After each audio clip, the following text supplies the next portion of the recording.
여러분, 대한민국에는 한때 이상한 시간 규칙이 있었습니다. 어떤 범죄는 15년이 지나면 국가가 기소 자체를 하기 어려워지는 구간이 생겼습니다. 오늘 영상은 사건 재현이 아닙니다. 누군가의 고통을 보여주려는 영상도 아닙니다. 공소시효라는 제도가 왜 바뀌었는지 그 구조를 설명하는 제도 다큐입니다. 그리고 오늘 제가 붙잡을 숫자는 딱 하나입니다. 14일. 법은 그 14일 뒤에 통과됐습니다. 그런데 아이러니하게도 그 법의 이름이 된 사건은 그 법의 대상이 아니었습니다. 왜냐하면 시간을 멈추는 방법이 있었는데 그 마지막 문이 2015년 7월 10일 닫혀버렸기 때문입니다. 단 14일 차이로 한 사건은 영원히 미제가 되었고 다른 사건들은 다시 수사될 수 있게 됐습니다. 왜 하필 14일이었는지 끝까지 보시면 정확히 이해하실 겁니다. 시작합니다. 먼저 결론부터 던지겠습니다. 2015년 7월 24일 국회 본회의장 형사소송법 개정안이 상정됩니다. 내용은 단순했습니다. 중대생명범죄의 공소시효를 폐지한다. 표결 결과요. 사실상 이견 없이 통과. 그리고 일주일 뒤 시행. 이 법의 이름은 태완이법입니다. 자, 여기서 궁금하실 겁니다. 공소시효가 뭔데, 왜 폐지해야 했는데, 그리고 태완이는 누구인데, 지금부터 하나씩 풀어드립니다. 근데 미리 말씀드릴게요. 이 이야기의 결말은 좀 복잡합니다. 왜냐하면 이 법의 이름이 된 사건은 정작 이 법의 보호를 받지 못했거든요. 어떻게 그런 일이 가능한지 끝까지 보시면 아시게 됩니다.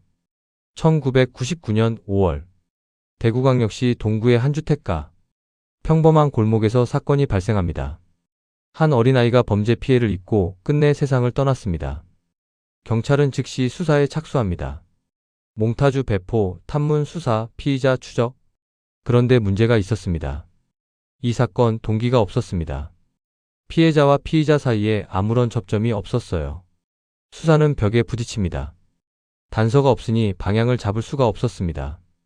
그렇게 시간이 흘렀습니다. 1년, 5년, 10년.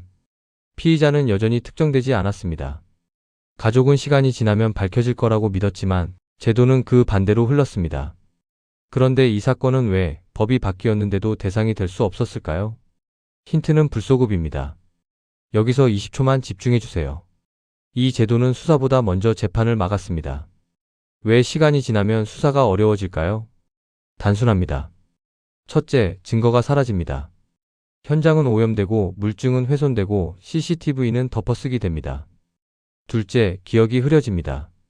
목격자의 진술은 점점 부정확해지고 그때 그 사람 얼굴이 잘 기억 안 나요로 바뀝니다. 셋째, 사람이 사라집니다. 목격자가 이사가고 연락이 끊기고 심하면 사망합니다. 시간은 수사의 적입니다. 그런데 여기서 더 큰 문제가 있었습니다. 바로 공소시효라는 제도. 공소시효. 쉽게 말하면 일정 시간이 지나면 기소 자체가 막히는 제도입니다. 즉, 15년이 지나면 피의자를 특정하지 못했다가 아니라 특정돼도 기소가 막힐 수 있었다는 뜻입니다. 당시 중대범죄의 공소시효는 15년이었습니다. 무슨 뜻이냐? 1999년에 범죄가 발생하면 2014년까지가 기소 가능 기간입니다. 15년이 지나고 시효가 완성되면 그 뒤에는 기소가 어려워집니다. 설령 16년째의 피의자가 자수해도 법적으로 재판에 넘기기 어려운 구조였습니다. 이상하지 않나요? 피해자 가족은 평생 그 기억을 안고 사는데 결과적으로 시간이 지나면 책임을 묻기 어려워지는 구조였습니다. 이게 당시의 법이었습니다. 자, 그럼 질문. 왜 이런 제도가 존재했을까요? 이유가 있긴 합니다.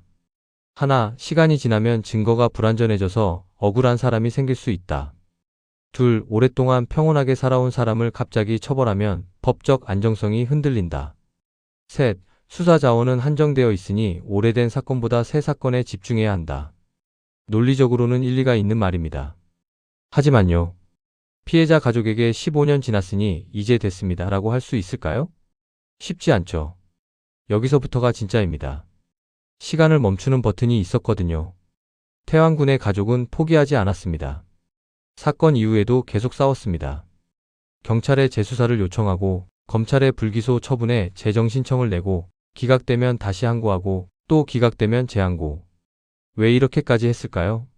재정신청이 진행되는 동안에는 공소시효가 일시 정지되거든요. 법원이 판단하는 동안만이라도 시간을 멈출 수 있다는 걸 알고 있었던 겁니다. 그 사이에 법이 바뀌면 사건도 살릴 수 있다는 희망이 있었습니다. 실제로 그 무렵 국회에서는 움직임이 있었습니다. 2015년 3월 서영교 의원이 공소시효 폐지 법안을 발의합니다. 이른바 태완이법. 희망이 보였습니다.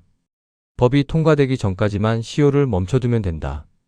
그런데 2015년 7월 10일 대법원이 재항고를 기각합니다. 그 순간 공소시효가 완성됐습니다.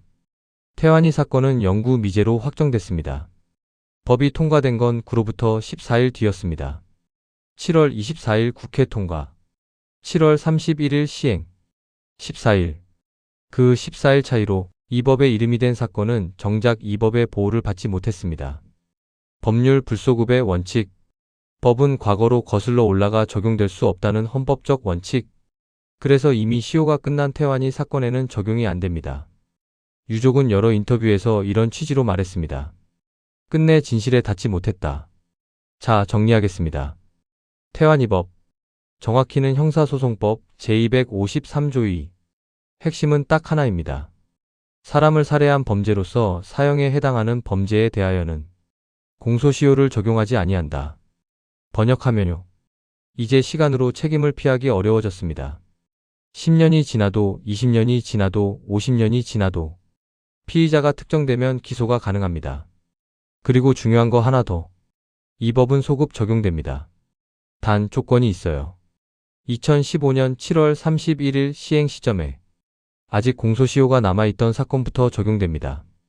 그 전에 이미 시효가 끝난 사건들 되살릴 수는 없었습니다. 화성 연쇄 사건 대상 아님. 개구리 소년 사건 대상 아님. 그리고 태완이 사건 1999년 사건이라 역시 대상 아님. 이 법을 만들게 한 사건이 정작 이 법의 혜택을 못 받는 아이러니. 하지만 이 법 덕분에 다른 사건들은 달라졌습니다. 이 법의 핵심은 처벌 강화가 아니라 포기 방식의 변화입니다. 여기서 중요한 건 누가 잡혔느냐가 아닙니다. 국가가 포기하지 않는 방식 자체가 바뀌었다는 점입니다. 태완이법이 시행된 뒤 변화가 생겼습니다. 전국 경찰청의 미제사건 전담팀이 강화됐고 창고에 쌓여있던 오래된 사건 파일들이 다시 열리기 시작했습니다. 그리고 실제로 사건들이 움직이기 시작합니다. 2015년 이후 장기 미제 사건들에 대한 재수사가 활발해졌습니다. 10년 넘게 잠들어 있던 사건들이 다시 수사선상에 올라왔고 유전자 데이터베이스와 과학수사 기법이 결합되면서 피의자가 특정되는 사례들이 나오기 시작했습니다. 물론 이 사건들이 전부 태완이법 덕분에 해결됐다고 단정하긴 어렵습니다. 여러 요인이 복합적으로 작용했을 거예요. 하지만 한 가지는 분명합니다. 법이 바뀌면서 수사 환경이 바뀌었습니다. 어차피 시효 끝나니까라는 체념이 사라지고 끝까지 추적한다는 분위기가 생긴 겁니다. 이후 미제 사건 재검토가 확대됐다는 흐름이 확인됩니다. 경찰도 미제 전담 인력을 늘리겠다고 발표했고요. 충분했냐고 물으면 글쎄요. 하지만 시작은 된 겁니다. 법은 출발선이고 시스템이 결승선입니다. 여기서 현실적인 이야기를 좀 하겠습니다. 공소시효가 없어졌다고 해서 모든 게 해결되는 건 아닙니다. 왜냐하면 오래된 사건일수록 증거가 이미 없어요. 현장은 변했고 물증은 폐기됐고 목격자는 기억이 없습니다. 과학수사 기술이 발전했다고 해도 채취된 증거물이 없으면 분석할 게 없습니다. 그리고 기록. 당시 수사 기록이 제대로 보존되지 않은 경우도 많습니다. 디지털화가 안 됐거나 창고에서 유실됐거나 결국 법은 포기하지 않겠다는 선언이지 실제로 사건을 해결하려면 기록 보존, 증거물 관리, 수사 인력, 과학수사 인프라가 다 갖춰져야 합니다. 법만 바꾼다고 끝이 아니에요. 시스템이 따라와야 합니다. 여기서 잠깐. 이 이야기 수사기관만의 이야기 같죠? 아닙니다. 우리 일상에도 똑같이 적용됩니다. 예를 들어볼게요. 누군가에게 협박을 받았다. 스토킹을 당했다. 사기를 당했다. 그때 경찰에 신고한 기록이 남아있으면 나중에 중요한 증거가 됩니다. 병원 치료 기록, 상담센터 기록, 민원 기록. 이런 것들이 시간이 지난 뒤에도 그때 그 일이 있었다는 걸 증명해 줍니다. 반대로 기억에만 의존하면 분명히 그랬는데요 라는 말은 시간이 지날수록 힘을 잃습니다.